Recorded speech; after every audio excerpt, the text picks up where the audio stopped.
Hello everyone, my name is Joe Archino and welcome back to This Is Why We Stand. I had the honor of interviewing the Executive Director of Revolutionary Westchester 250, Constance Kehoe, and Westchester County Executive George Latimer at the launch of Revolutionary Westchester 250 at the J Heritage Center in Rye, New York, which I had the pleasure of covering for Westchester Talk Radio. I hope you enjoy our conversation as much as I did. I have two very special guests with me here right now. George Latimer, of course, I think everybody around Westchester knows you.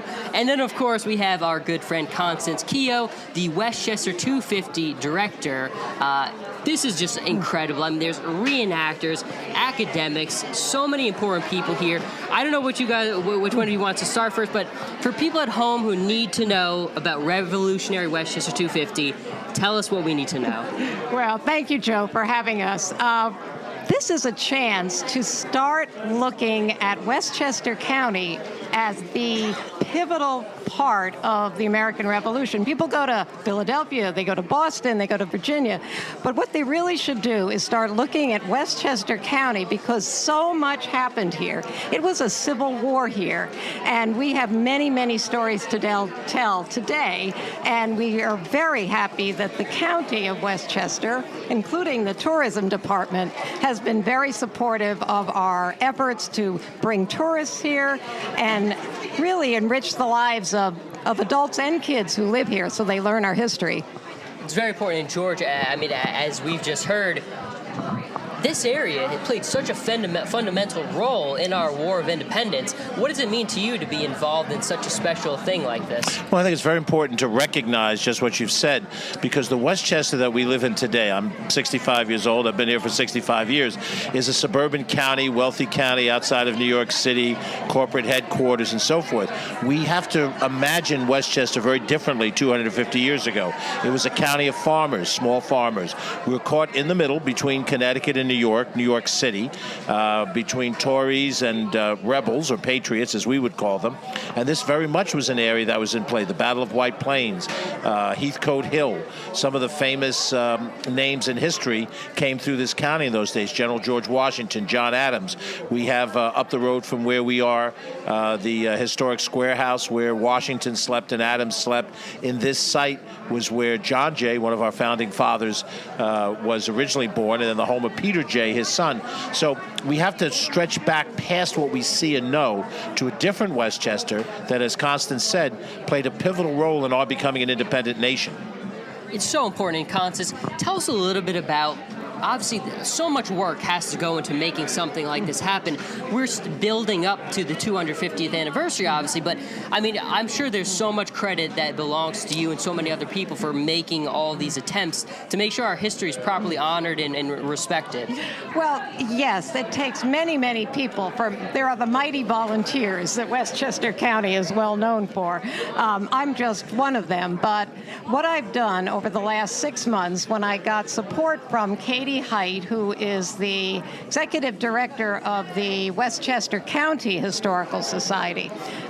She encouraged me to get involved, and I went to Bedford, I went to Yonkers, I went to Van Cortlandville, I went to Tarrytown, of course. Now that's one of the best stories. Oh, yeah. Do you know that one, Joe? Well, there's a lot, but tell us for the people at home who don't know. Well, that's the great story of the traitor Benedict Arnold and Major Andre, who tramped back and forth through Westchester, and except for a very honest farmer in Tarrytown, West Point might have been British. So we think we have the best stories to tell about Westchester County.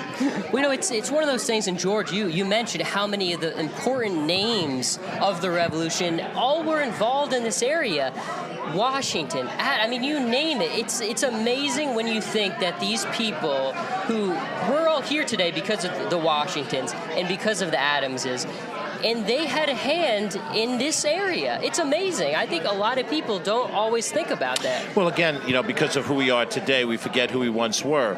And I think it's important to recognize when you look at the structure of the original 13 colonies, which became the original 13 states, New York was a pivotal location between New England and the access to the Mid-Atlantic and the South. The Hudson River was a critical water route.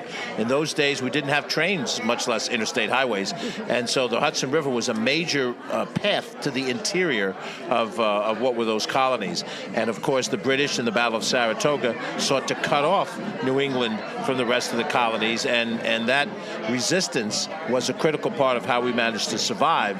And also, Washington's troops, when he was through this area, was outmanned by the British. The fact that the army stayed afloat, that it survived, it managed to retreat out of what could have been a devastating loss of manpower and ultimately the revolution. Years later, we look back on the revolution as if it was automatic reality, and it wasn't. It was almost very much a miracle. Right, as George is almost Washington a miracle himself said, and that's what I want. Let's do something fun for a minute. Can you guys give me your favorite revolutionary figure? For me, it's George Washington. I admire so much his resilience in the face of insurmountable difficulties. Like I just mentioned, he said at the end of the war, it was almost a miracle what we did, but through it all the challenges, he kept the army together. He kept it all going.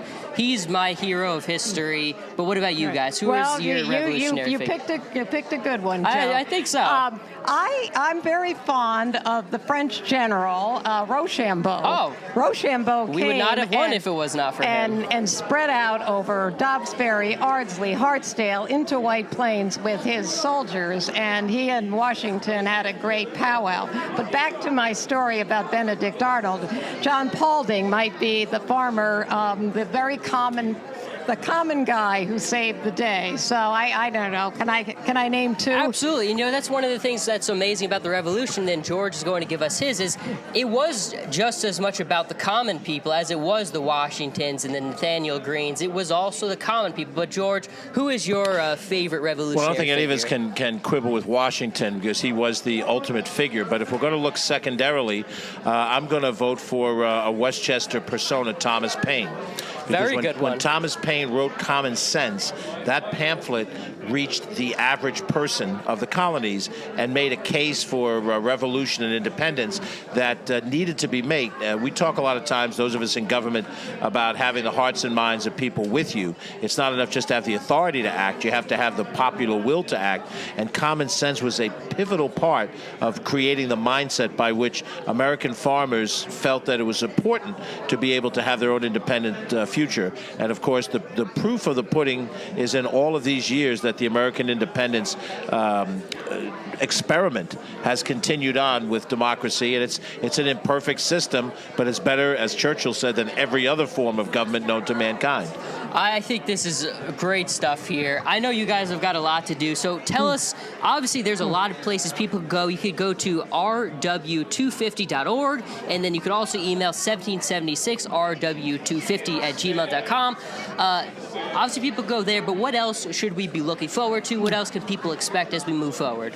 Well, I think that this is the planning stage. This is the stage to get people excited and aware and realize that our effort is working with you, working with the very local communities who say, like Hastings did. We met the folks at Hastings. They're presenting today. They said, hey, we need some help with our research. And Eric Weiselberg, who is the historian working with me, he was willing to help them to make sure that the work they were doing on a monument was going to have good history. So working with you, local historical societies, email me and I will let them know what we could do to help them. Well, this is really something special, and if it's anything like this turnout we've had here today, we've got a lot more exciting things to expect.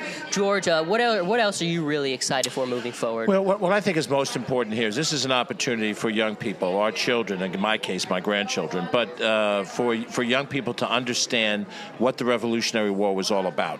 It's not a stale date in a history book. It was the living, breathing sense of all men are created equal.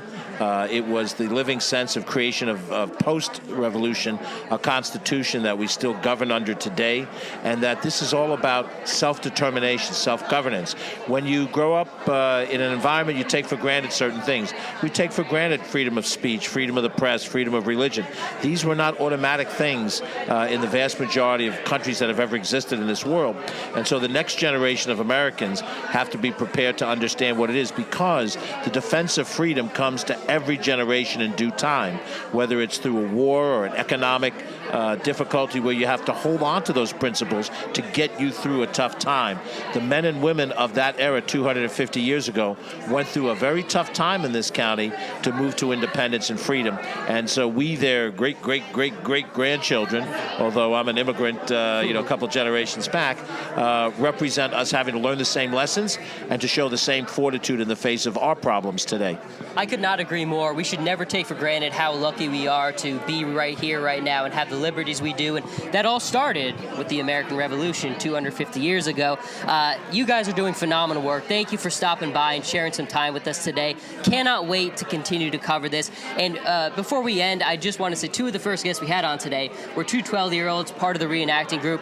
It was so inspiring to hear how passionate they were about the revolution. And if that's any indication of what Westchester's youth and adults alike are going to be learning during this period, we're in store for some great stuff. So thank you so much, Constance. George, thank you for your time today. Thank you for listening to this interview. For thisiswhywestand.net, I'm Joe Archino.